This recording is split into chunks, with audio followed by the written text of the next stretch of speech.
अपना पूरा विचार इसमें सारा ध्यान इधर उधर से हटा करके इस बात को समझो, जिसके लिए हमें जीवन मिला है।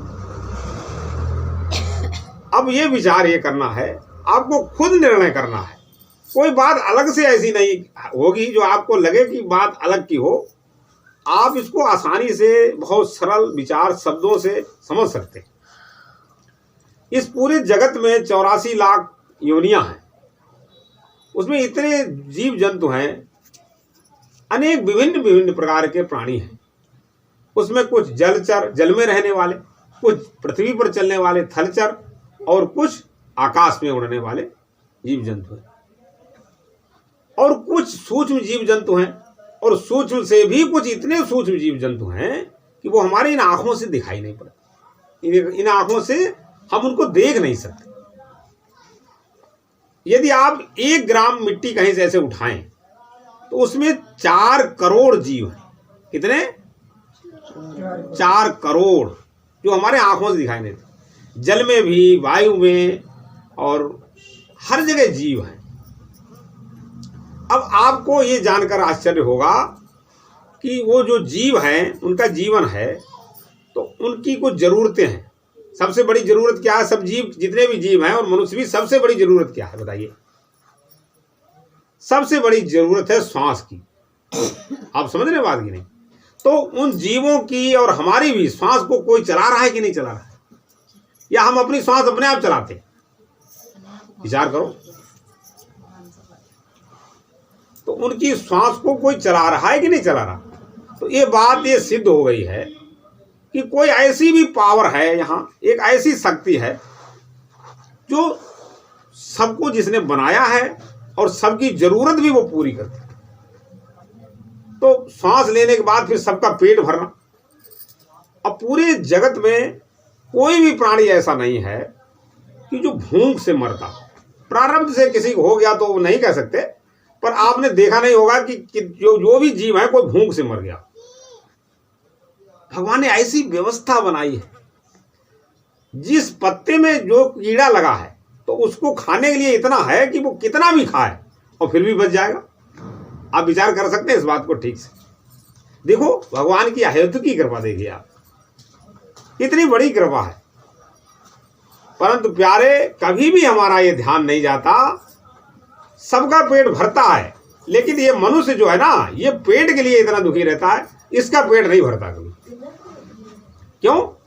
उसकी जो इच्छा है ना, इच्छा तो केवल पेट भरने तक सीमित नहीं है। उसकी सोच में बहुत सारी ऐसी बातें आ गई हैं जो उसने अनावश्यक रूप से, निरर्थक रूप से अपने अंदर पाल रखी। मान, प्रतिष्ठा, पद, और आजकल सबसे बड़ी जो उसके अंदर दिमाग में कीड़ा घुस गया है, वो काहे का कीड़ा घुसा पता है? सबसे बड़ा कीड़ा पैसा, कैसे भी मिले हम पैसे से सुखी हो जाएं। ठीक बात है, क्यों? पैसा जरूरी है। यदि हमारे पास पैसा नहीं होगा तो हमारी जरूरत नहीं पूरी हो सकती। बात ठीक है ना? अब इस जरूरत को बढ़ाया किसने है? पैसे को कीमती बनाया किसने है? वो हम ही हैं। पहले बहुत कम चीजों में हमारा काम चल जाता था। एक समय ऐसा हुआ करता था, एक युग ऐसा था, कम समय में काम चल जाता था। आज जितना जितना ये युग ऊपर बढ़ता जाता है, समय आगे बढ़ता जाता है, पैसे की जरूरत बढ़ती ही जा रही है।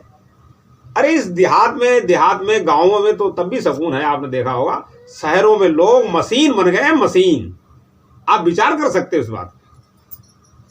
उनको 1 सेकंड भी आपको बात करने के टाइम नहीं। आप चाहे उनसे अच्छी बात करो, चाहे बुरी बात करो, वो उनको सुनने का टाइम नहीं है।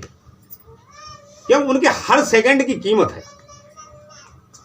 चलो ठीक बात है भाई, आप जो कर रहे हो बहुत अच्छी बात है। आप अपने काम में लगे हो, आप पैसा पैदा करने में लगे हो, अच्छी बात है।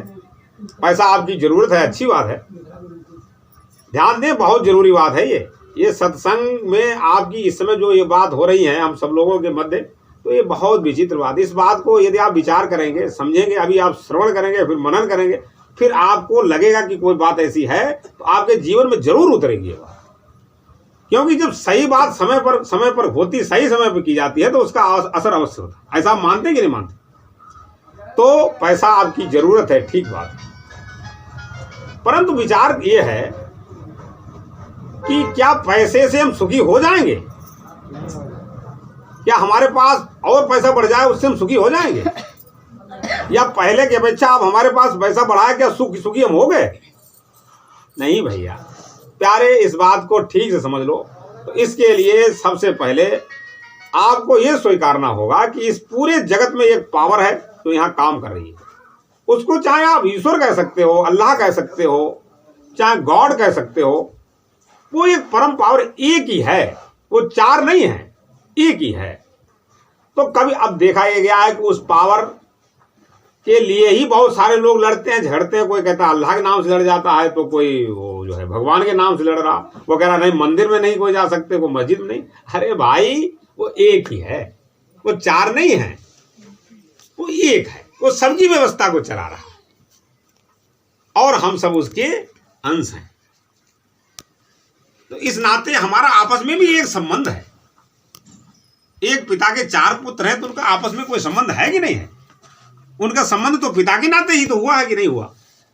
तो इस बात को हम कभी ना भूलें कि हम उस परम पिता परमात्मा की संतान हैं और उसकी एक पावर माने अब ये मान लो उसका एक कानून यहां काम कर रहा है, भगवान का मंगल में विधान काम कर रहा है। तो जो व्यक्ति परमात्मा के मंगल में विधान को समझकर उसमें रहता है, अपना जीवन उसके आधार से चलाता है, उसके जीवन में प्यारे कभी भी दुख नहीं आ सकता। ये बिल्कुल निश्चित है। ये परम पूज्य गुरुदेव ने इस बात की ओर जब इंगित किया तो थोड़ा सा ध्यान हम लोगों का गया, तो लगा अरे हम तो बहुत बड़ी गलती कर रहे हैं। अब जैसे इस देश का कानून है, अभी यहां पर ले लीजिए, जैसे भारत का एक संविधान है, उसका एक अपना कानून है। यदि हम उस कानून के आधार से नहीं चलेंगे तो अभी हमारी सजा हो जाएगी कि नहीं हो जाएगी? तो ऐसे ही भगवान का भी एक यहां कानून काम कर रहा है। यदि उस आधार से हम नहीं चलेंगे तो हमारे जीवन में कभी शांति नहीं आ सकती। और हम आपको सबसे बड़ी पहचान बता दें, आज आप विचार करके देख सकते हैं, जिस घर में अशांति होगी, टेंशन होगा, उस घर में जरूर भगवान के विधान की अवहेलना की जाती होगी, उनके विधान को माना नहीं जाता होगा। तो प्यारे इसके लिए फिर भगवान क्या करते हैं ना, संतों को भेजते हैं। संत रूप में आकर के वो आपको कुछ समझाना चाहते हैं, क्योंकि सबके हृदय में भगवान बैठे हैं कि नहीं बैठे, तो वो आपको कुछ बताना चाहते हैं। तो उस समय आपको पूरे विचार से ये बात सुननी चाहिए और इस पर जरूर विचार करना चाहिए। और हम आपको बताएं कि जैसे ही आप उनके विधान से जुड़ेंगे वैसे ही आपके जीवन में चार चांद लगते चले जाएंगे। और ऐसी बहुत सी बातें हैं जो आपको अपनी बुद्धि से भी विचार में नहीं आ सकती। अनुभव किया है इस बारे में कि आपके जीवन में अनुकूलताएं बढ़ती चली जाएंगी, आपके सारे काम अच्छे होने लगेंगे, आपकी विपत्तियां अपने आप दूर भागने लगेंगी, आपके घर के आसपास भी नहीं आएंगी। कहे हनुमंत विपत्ति है सोई, जब तब सुमिरन भजन न होई। तब माने आपके जीवन में यदि कोई समस्याएं आती हैं, टेंशन आती है, परेशानी आती है, तो आप परमात्मा के मंगल में विधान से दूर हैं प्यारे। ये बात आपको समझने के लिए ये मानव जीवन मिला है। ये बात समझने के लिए हम आपको अभी कहानियां सुनाएं बहुत बड़ी बड़ी, उससे कोई फायदा नहीं निकलेगा। जो आपकी आवश्यकता है, जो आपके जीवन की जरूरत है, आपको वो समझना पड़ेगा। अब इस बात को समझने के लिए चाहे आप 1000 साल के बाद समझें, चाहे इसके बाद फिर 84 लाख में जाएं, फिर कभी भगवान की विचार हो तो आपको 84 लाख योनियों से पकड़ करके फिर मनुष्य बनाए, तो ये बहुत लंबा सफर होगा। फिर आप ये बात समझें, एक अवसर है आपके जीवन में, मानव जीवन का एक अवसर है, इसे आप व्यर्थ मत गवाओ। मैं आपसे हाथ जोड़ के निवेदन करता हूं, आप इस मानव जीवन को समझ लीजिए प्यारे, नहीं तो आपके जीवन में ऐसे ही उथल पुथल। और होता क्या है, हम समझ ही नहीं पा रहे कि समस्या कहां से आ रही, बस हम दुखी होते रहते। हमारे जीवन में जो समस्याएं आ रही हैं, घर में, परिवार में, बाहर से, उसका एक ही कारण है। ये बड़े बड़े लोग नहीं समझ पा रहे, पर आप समझ लो। आज ही आपके जीवन में परिवर्तन ना आ जाए तो हमारी जो हमारी बताना वो दशा हम करने के लिए अपनी तैयार है। पर एक बार ये बात मान लो, क्योंकि भगवान के विधान को समझ करके उस पर चलना शुरू कर दो। और कैसे, अब पता कैसे लगेगा विधान कैसे? तो ये भगवान की ऐसे ही कृपा होती, जैसे आज आप लोग यहाँ बैठे हैं, इस बात को सुन रहे हैं, तो ये कृपा ही तो है। बताइए, छोटी बात है। बिनु सतसंग विवेक न होई, हाँ, बिनु सतसंग विवेक न होई। बोलिए, बिनु सतसंग विवेक न होई। कृपा बिनु सुलभ न सोई। अब पूरी चौपाई एक बार बोलेंगे।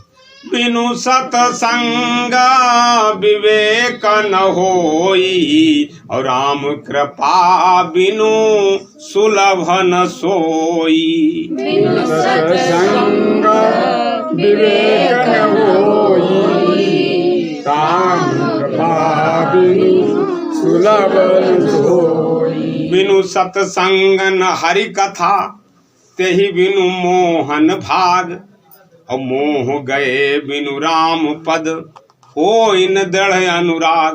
बोलेंगे नहीं तो ये विचार करने की बात है। राम अतर्क बुद्धि मनमानी, इसमें कोई तर्क की बात नहीं है, क्योंकि भगवान का एक विधान यहाँ काम कर रहा है। आप उसमें चलेंगे तो आपके जीवन में शांति रहेगी। आप उस विधान को नहीं, कानून को समझ के चलेंगे तो अशांतियां बढ़ेंगी 100%। आप कागज में नोट कर लो, अगर ये बात गलत निकल जाए हमारी। लुढ़का तो बेटा आएगा कोई जगह। तो आपको ये समझने के लिए ये दुर्लभ मानव जीवन मिला। बस बस बस बस बस बस। देखो ये मानव जीवन इतना दुर्लभ है, इसकी विशेषता ये है कि देवताओं को भी ये दुर्लभ है। देवता चाहते हैं कि हमें ये मनुष्य का जीवन एक दिन के लिए मिल जाए। देवता क्या है? देवता के पास आप जैसा शरीर नहीं है। देवता का स्वरूप सूक्ष्म शरीर है। वो मन से जो चीज सोचते हैं बस वो चीज मिल जाती है उन्हें। देवता का ऐसा शरीर है, कितनी बड़ी बात है। देवता सोचते हैं कि हमें ये चीज, ये भोग मिल जाए, वो भोग सामग्री मिल जाती है, पर वो उसको भोगते हैं, पर उनके जीवन में शांति, क्योंकि भोगों से किसी को शांति कभी नहीं मिल सकती। शांति यदि मिलेगी तो भगवान से ही मिलेगी। ये बात हमने अपने परम पूज्य गुरुदेव से समझिए, तब हम आपको ये बात बता रहे हैं, और अनुभव किए 14 वर्ष तक इस बात को खूब गहन अध्ययन किया, तब बताते हैं। इसमें कोई बात आप अन्यथा मत लेना कि अपने अंदर कोई प्रवचन सुना रहा, कोई बात। मैं आपका छोटा भाई हूं, मैं हाथ जोड़ के निवेदन करता हूं कि आप एक बार ये बात समझ लो। अगर अच्छी ना लगे तो आप इसको छोड़ देना। तो पैसा हुई जाए, तो कुछ हो जाए। अभी आप बैठे हैं, आपको अभी कोई बहुत बड़ी संपत्ति या धन दौलत कुछ मिल जाए तो संसार देखेगा, अरे इसके तो जीवन में बहुत सुख शांति आ गई। पर क्या जीवन की उत्कृष्टता है उतने में छिपी है क्या? नहीं, भ्रम है आपका। आप जब तक इस रास्ते को नहीं पकड़ेंगे आपके जीवन में शांति नहीं आ सकती। इसके लिए फिर बहुत, अभी वो बात शुरू ही नहीं की। अभी जो बात से आपका जीवन बनेगा उसकी वो बात अभी शुरू नहीं की। अभी तो एक बेस बनाया जा रहा, हम आपको बताएं। अभी जो बात समझी है जीवन की, जो बात कहाँ से शुरुआत होगी वो बात शुरू नहीं की अभी। आप समझ रहे हैं ना जितेंद्र भैया? क्यों आपने कई सत्संग किए, इसलिए आपके सामने ये बात कहना आवश्यक। तो अब होता क्या है, इस माया का प्रभाव, दैवी ऐसा गुणमयी मम माया दुरत्या मामे में प्रपद्यन्ते माया में ताम तरंती। ये 3 गुणों वाली दैवी शक्ति से भगवान कहते हैं मेरी दैवी शक्ति से पार कर पाना कठिन है, लेकिन जो मेरी शरण में आ जाता है वो सरलता से इसको पार कर जाता है। एक ऐसे चक्की चल रही, हाथ वाली चक्की देखिए, ऐसे गांव में चलती है, तो जो गेहूं उस चक्की के कील के पास पहुंच जाता है वो पिसने से बच जाता है, और जितने गेहूं उसके चारों ओर ऐसे घूमते रहते हैं वो सब पिस जाते हैं। लेकिन जो कील, परमात्मा रूपी कील के पास जो गेहूं पहुंच गया, और चक्की कितनी भी चलती रहे वो गेहूं पिस नहीं सकता। ऐसे ही जितनी जल्दी हो सके आप भगवान के चरण, हम नाम तो लेते हैं, राम राम कहते हैं, पर कभी कभी भगवान को गालियां भी देने लगते हैं, कभी उनकी तारीफ भी करने लगते हैं, कभी 20 आना का प्रसाद लेके पहुंच जाते हैं। अरे भैया वो पूर्ण से भी पूर्ण है।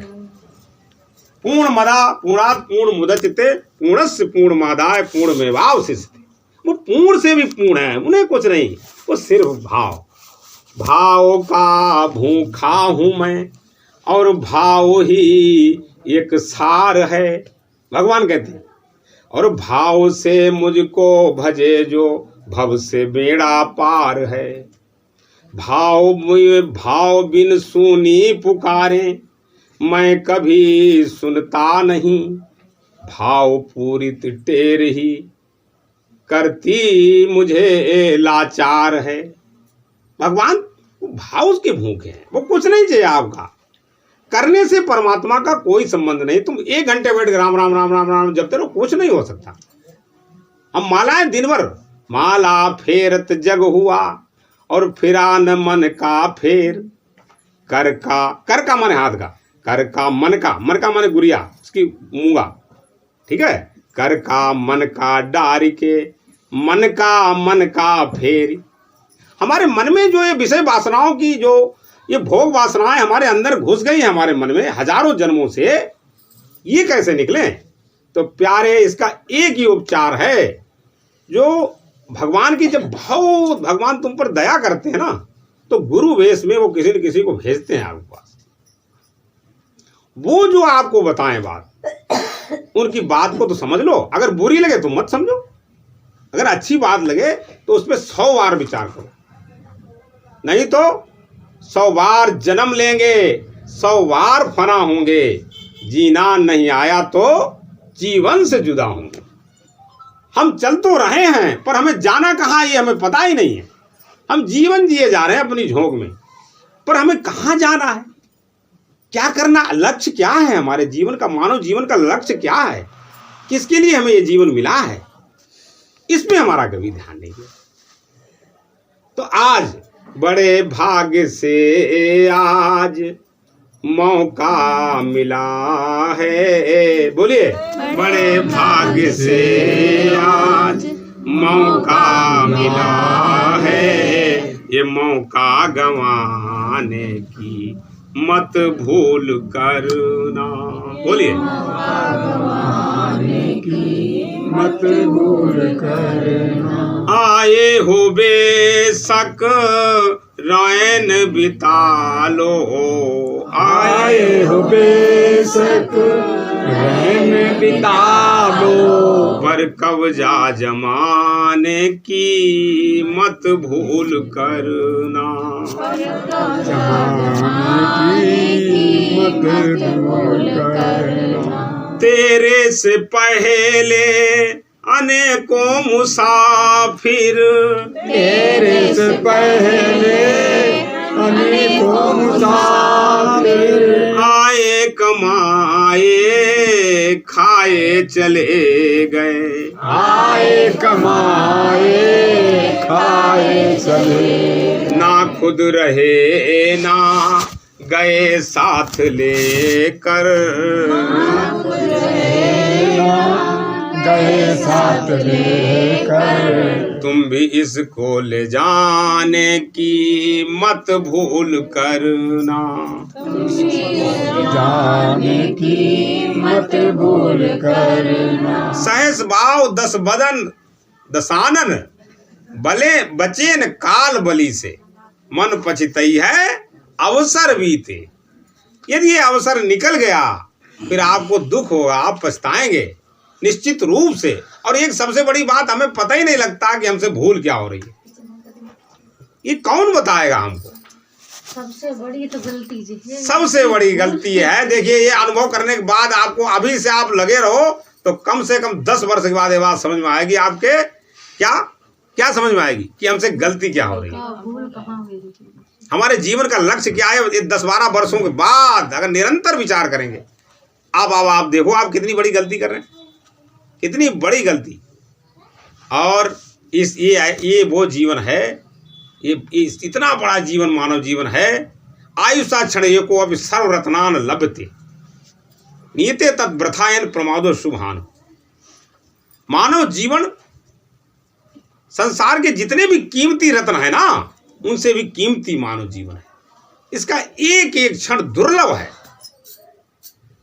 मानव जीवन के द्वारा ही आप परम पद को प्राप्त कर सकते हैं, जो दुनिया की, इस पूरे जगत की सबसे बड़ी चीज क्या हो सकती है बताइए? अच्छा, आपके नजर में सबसे बड़ी चीज क्या है बताइए? प्रभु है तो उनको पाना, प्रभु है। मौसी जी ने बोला, बहुत अच्छी बात बोली। सबसे बड़ी चीज अगर कोई है तो प्रभु ही तो है, भगवान ही तो है। तो इस मानव जीवन के द्वारा आप भगवान को प्राप्त कर सकते हैं। ये ऐसा जीवन है, लेकिन इतनी भूल है, ये इतनी भूल। आप बिल्कुल सत्य मानिए, मानव जीवन केवल भगवत प्राप्ति के लिए ही मिला है, ये भोगों के लिए नहीं है। हम इस अपनी इंद्रियों से जो भोग करते हैं, हम कानों से भोग करते हैं, हम आंखों से भोग करते हैं, हम अपनी जिह्वा से भोग करते हैं, ठीक है, नासिका से भोग करते हैं, हर समय भोग करते हैं। अब हमारी वृत्ति जो है वो भोगमुखी हो गई, भोगवादी वृत्ति हो गई। अब ये जाए कैसे? कोटि कोटि मुनि जतन कराही और अंत राम कहूँ आवत नाही। तो कैसे होगा? ये आपको लगातार ऐसे ही सत्संग में अवसर आपको जब तक मिलेगा, जितना मिलता जाएगा आपके जीवन में जरूर अच्छाइयाँ प्रवेश होंगी और ये सब विकार जाते रहेंगे। काम, क्रोध, लोभ, मोह, मद, अहंकार, ये जितने ये सब विकार हैं, मद मत्सर, ये छूमंतर हो जाएंगे। गुरु आपके अंदर से, आपको पता ही नहीं लगेगा कि आपके अंदर से ये विकार कैसे हरण कर ले गए, कब ले गए, आपको पता ही नहीं लगेगा। बस आपको ये करना है कि बस ऐसे जहाँ सत्संग हो आपको बस बात सुननी है। इसमें क्या दिक्कत हो सकती है? जितने लोग सत्संग से जुड़े हैं उनके जीवन में क्या क्या दिक्कत आ गई, जरा बताएं। कितना खर्चा हो गया भाई? ये तो बड़ी सूक्ष्म तरीके से सत्संग है। इसमें देखो ना माइक जरूरत है, ना कोई गाजा वाजा की जरूरत है। ये बड़ी सरल और सीधी सी बात है। पर आप ये समझ लो, ये छोटी बात नहीं है। ये सत्संग ऐसी बातें जो ऐसे भाई की तरह बैठाल करके ऐसी बातें करना बहुत बड़ी बात है। अब होता क्या है, जैसे आप यहाँ से निकलेंगे बस माया का प्रभाव बताने वाले, बहुत सारे प्रभाव डालने वाले लोग भी आपको मिल जाएंगे। और नहीं तो आपके मन तो है ही आपके पास, मन में फिर वही बात शुरू, फिर वही बात शुरू। तो ये ठीक होगा, मन आपका ठीक होगा। इसमें जब आप गंदी बात घुसने नहीं देंगे। हम आपको एक कहानी बताते हैं। एक बार एक राजा थे, तो उनके पास एक बकरा था। बकरा, क्या कहा? बकरा था। तो राजा ने कहा दरबारियों से कि भाई एक काम करो, इस बकरे का पेट भर के लाओ। कोई कौन है, जरा इसको पेट भर के लाना है आप, ठीक है? तो बहुत सारे लोग तैयार, काम इनाम देंगे आपको, बहुत बड़ा पुरस्कार देंगे। तो राजा से पुरस्कार पाने के लिए, इनाम पाने के लिए बहुत प्रजा तो बहुत आतुर रहती है। तो उन्होंने कहा लाओ भाई, ले गए क्या? ये कितनी सी बात है, 5 मिनट लगेंगे, अभी खिला पिला, कितना बड़ा पेट है इसका। वो ले गए, खूब बढ़िया बढ़िया, खूब अच्छी अच्छी चीज़ें खिला के और ले आए। राजा साहब के आगे पेश किया गया। राजा साहब ने 2-4 दाने से निकाले और बकरा के आगे डाले, वो खाने लगा। तो उन्होंने ले भाई तुम फेल हो गए, तुम्हारा ये तो गलत हो गया। तो अब एक आदमी उसमें बैठा देखता रहा, चतुर व्यक्ति था बहुत। वो देखता रहा कि रोज वो देखे कि राजा वो उसको दे प्रजा को बकरा, और वो राजा फिर दाने डाले, फिर खाने लगे। वो उसने सोचा कि इसका कुछ जुगाड़ जरूर करना पड़ेगा हमको। तो वो आ गया राजा साहब, उन्होंने कहा महाराज जी हम इसका कुछ उपचार कर सकते हैं। तो उन्होंने कहा अच्छा चलो तुम भी करके देख लो। तो उन्होंने कहा ठीक। वो लेके चला गया बकरा को। सबसे पहले जाकर के उसने जो बांसी होती ना, उसमें एक डंडा काटा बढ़िया पतला पतला, ठीक है, और उसको कहा कि 4-5 दिन का भाई टाइम लेंगे। उन्होंने कहा कोई बात नहीं, तुम 10 दिन का टाइम ले सकते हो। तो जैसे कुछ खाने डाले और बकरा ऐसे खाने करे, मारे उसको बकरे को। तो ऐसे रोज वो अपना ये अभ्यास शुरू करे, ठीक। तो बकरा को ये आदत बन गई, जैसे वो ऐसे करे अब वो देखे और वो खाना बंद कर दे, नहीं खाए, डर गया वो, उसकी आदत बन गई धीरे धीरे। तो जब राजा के साहब पास वो ले गए, जब देख लिया वो काम पक्का हो गया तो वहाँ ले गए। तो राजा साहब ने फिर दाने निकाले जेब से, ऐसे डाले और बकरा ने ऐसे नीचे किया और उसकी तरफ देखा और फिर हट गया। तो उन्होंने कहा साहब हो गया। नहीं, उन्होंने कहा इसका पेट तो भरे नहीं। उन्होंने कहा आप पेट से आपको मतलब नहीं प्रभु, फिर हमने उसको ऐसी कुछ टेबलेट खिलाई है और पेट भरे, काम हो गया इसका, इससे मतलब नहीं है। तो उन्होंने कहा तो बड़ी बड़ी चमत्कार हो गई बात, ये बात। अच्छा तो अच्छा ये बताइए, आपका मनोरंजन भी थोड़ा हो गया, ये बात क्यों बताई गई? ये बात कहानी का मतलब क्या है इसमें? कहानी का देखो कोई अर्थ होता है, ये बात, हर बात का एक अर्थ होता है।